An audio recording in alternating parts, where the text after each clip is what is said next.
Robert Nicholsberg, Getty Images. Beware the ire of teenagers. This week, Snapchat introduced unskippable ads to its app.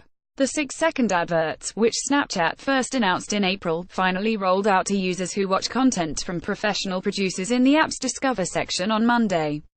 The change brings Snapchat in line with other video-based social networks, including YouTube, which has unskippable mid-roll ads in the middle of content. Snapchat has made the move for one simple reason: money. This is a play to drive up their revenue by forcing people to watch, says Ilan Nass, an analyst at social media marketing agency Tactical Digital. The timing of the decision, following the announcement by Snap of disappointing first-quarter results, is also an attempt to bolster its reputation. While the company increased its revenue by 54% year-on-year, it was down from a 72% increase in the last 3 months of 2017. The app added 4 million users in the first quarter of this year, though that compares poorly to the 9 million it attracted 3 months earlier. The company's stock fell to $10 per share. It has previously reached highs 3 times that number. YouTube's algorithm is causing havoc for gaming live ears. It's clear they're losing market share to Facebook and Twitter, which is resurgent, and YouTube, explains Victor Anthony, an analyst at Aegis Capital, an investment bank. If you have skippable ads, the advertiser doesn't necessarily have to pay for them. If a user manages to skip past an advert within a second, as used to be possible on Snapchat, where ads stuck out like a sore thumb compared to other content, the company serving that advert can't charge advertisers for displaying it to customers. Big firms looking to place adverts want to make sure they get seen, not skipped. By preventing the user skipping the ad, you force the impression, says Nass.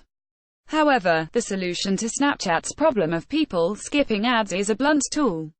Just because people have to watch an advert doesn't mean they'll actively engage with what's being advertised.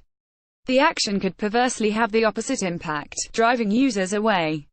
It remains to be seen whether or not Snapchat's unskippable ads cause conversions or sales to come, says Nass. And the company better be careful. A recent app redesign was met by anger and indifference from users, and Snapchat has now introduced an update for the moment, available on iOS only in a bid to remedy the situation. The update will put everything in chronological order, just like it was before. Conversations with friends will also return to the original right-hand side position of the screen.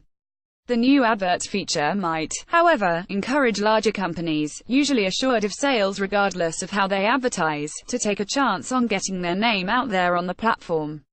If you're a big brand like Coca-Cola, your goal is less about driving direct sales and more about branding, says Nass. If you're a Coca-Cola, you're thrilled about this.